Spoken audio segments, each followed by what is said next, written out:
Hey there, this is Counseling Nomad coming to you on the Trucking Nomad channel, working on this series on talking about costs for drivers in particular, and also talking about costs for families and truckers, wives, girlfriends, spouses, significant others as well.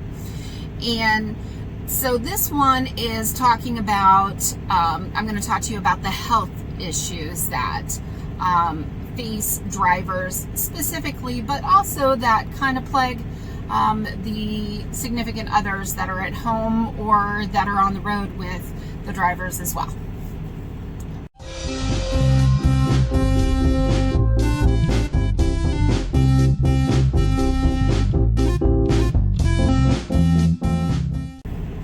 So for the drivers in particular, trucking is a sedentary job. So you're sitting, when you're driving, you're sitting. That's pretty much what you do.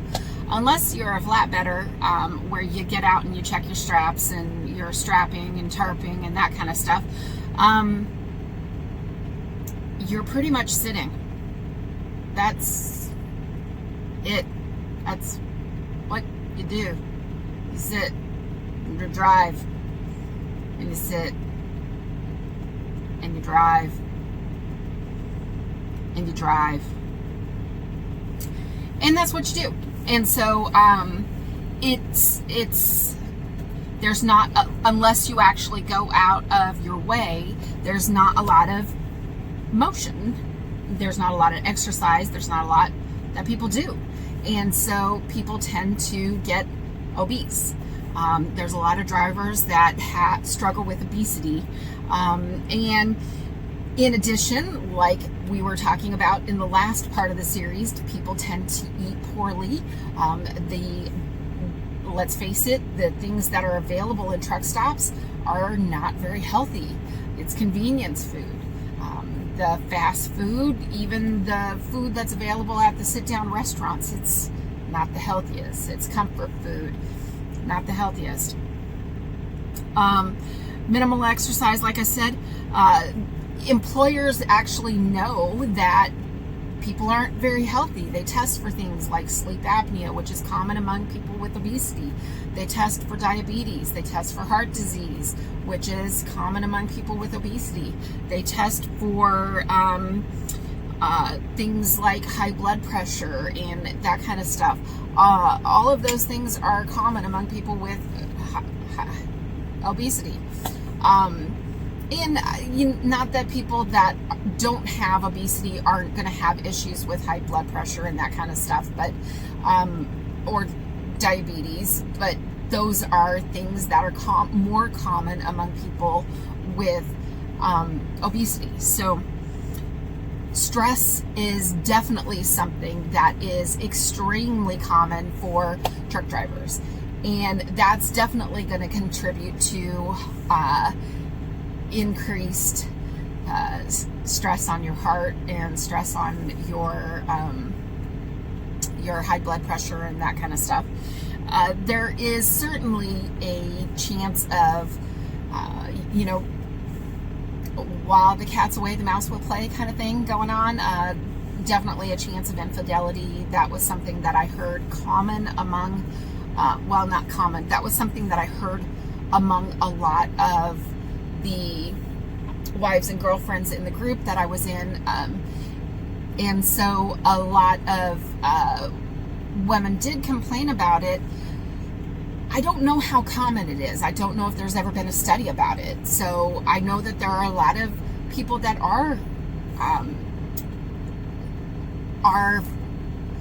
committed to their relationships, and they are very they have their partners on the truck with them and that kind of stuff, and so they're not out there cheating on their partners, and they're looking for a partner that will be faithful to them on the road and that kind of stuff. So, but for those that are not faithful, there's always concerns about STDs and multiple partners and that kind of stuff.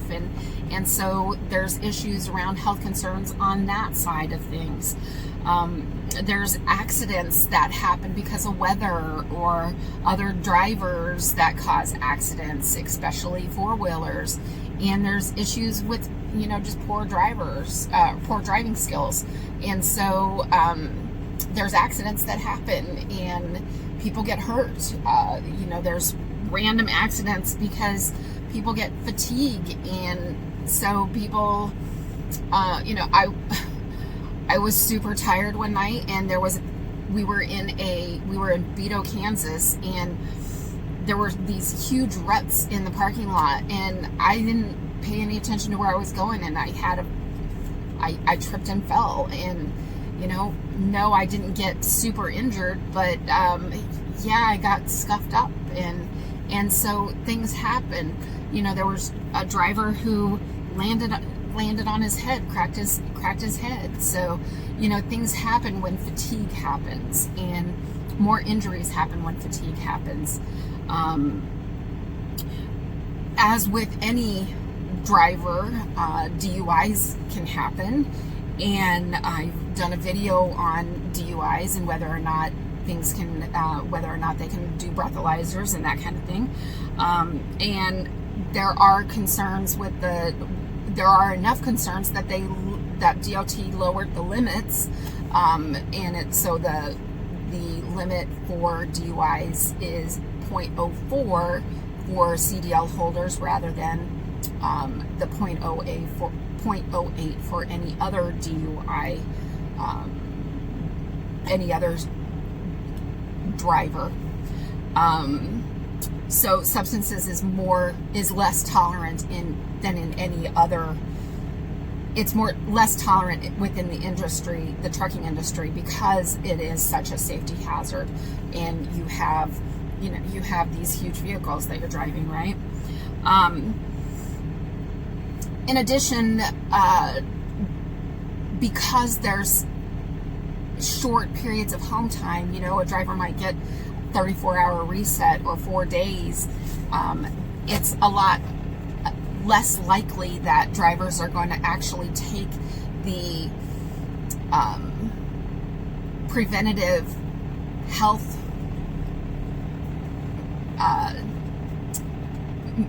checks, preventative health maintenance, doctor's visits that anybody else might be more prevalent to do.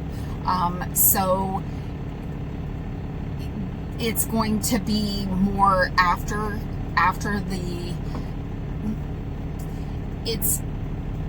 I would anticipate that a lot of drivers tend to actually go to the doctor after the fact, and when things are a lot more severe, like for pneumonia rather than for a cold. I would go for a cold anyway, but for things that are a little bit less severe versus something that is more severe, it's going to take more to get them to the doctor versus they're actually going to the hospital. So it's less preventative and more emergency stuff is happening. I would guess. I don't know for sure, but that's the kind of stories that I've heard. I think it depends on the person and what kind of backing they have at home, and what kind of time they have with the company that they're working for. If you have a lot more home time and you're closer to home on a regular basis, then it's going to be easier for somebody to make those regular visits for precaution, for preventative visits at the doctor's office and that kind of stuff. Or if you know that you have issues like high blood pressure and that kind of stuff, then you might actually have to go for things. But if somebody has a chest cold or something like that and they just can't get rid of a cough, then it may actually turn into pneumonia before somebody actually goes to the doctor. And that's where it's going to be harder on the partners that are at home, the spouses that are at home, that to try and actually get the driver into the doctor, to encourage the driver to get into the doctor. And that's where it might actually be a lot more fighting, or arguments. Hey, you need to get to the doctor. No, I'm not going to the doctor. I've got to make this money, kind of stuff going on. And I don't know. I could see that happening. I could see that argument. I think Wandering Nomad and I've kind of had that struggle going on a couple of times. Dental care is probably a concern as well. There are not dentists and doctors readily available on the road. There are some places, I know I've seen them near Flying J's and Pilots.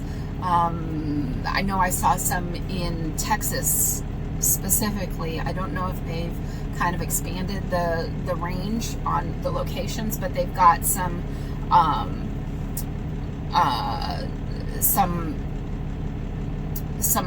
urgent clinics that are close by to some of the truck stops, so that you can actually go into them when you have something kind of going on. But there's not a lot of dental offices close by.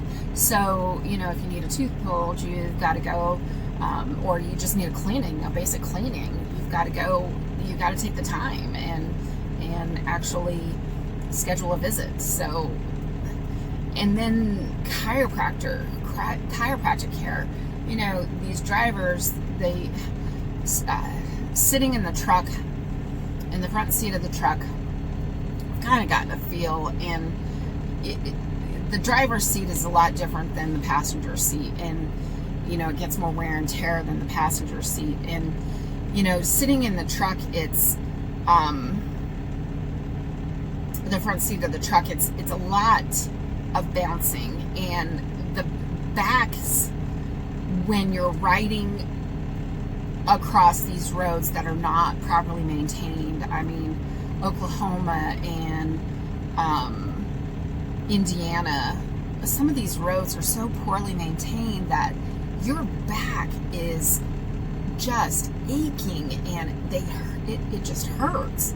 And so, and you get stooped over and you start aching, and it's not very comfortable on the back. You're sitting all day for 8 to 10 hours a day. It just isn't comfortable, and it's not nice. And it's different than just sitting there at a desk all day. You're actually bouncing in a seat across these roads all day. And I don't think that sometimes, I know I didn't understand what it was like for my driver to, what kind of stress it put his back under, and what kind of stress it was to actually be in the seat for 8 to 10 hours a day, dealing with traffic and dealing with the stress of the dispatcher calling, when are you going to get there? Why aren't you at the pickup yet? Why aren't you at the drop yet? Whatever it is, why aren't you, why don't you, I don't know, just what's your ETA? What's your ETA? What's your ETA? The dispatchers micromanage. They really do. And that gets on your nerves, and it's stressful. And then you've got your partner calling you, and your spouse or whoever calling you, and the pressures from home, and all of that's stressful. And you're trying to deal with all of this while you're sitting in that bouncing seat, putting all of that pressure on your back, dealing with the road noise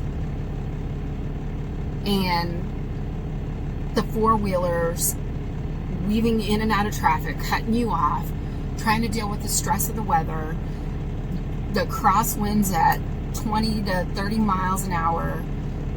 It's stressful, and that alone can cause health concerns.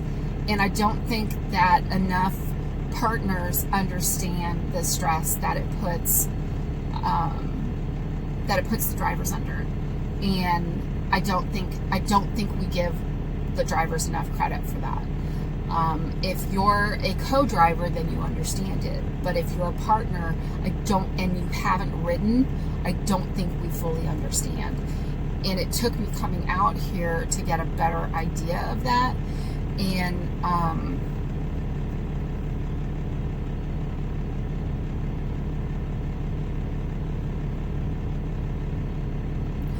I'm sorry, I just got emotional because I really don't think when I was at home dealing with my mom's death, I didn't understand what he was going through. And I know he didn't understand what I was going through. But I was in my own misery, and I didn't give him enough credit for the misery that he was in. And I don't think we give our drivers enough credit for how miserable it can be on the road. How much joy that they can get out of being on the road, but how miserable it can be.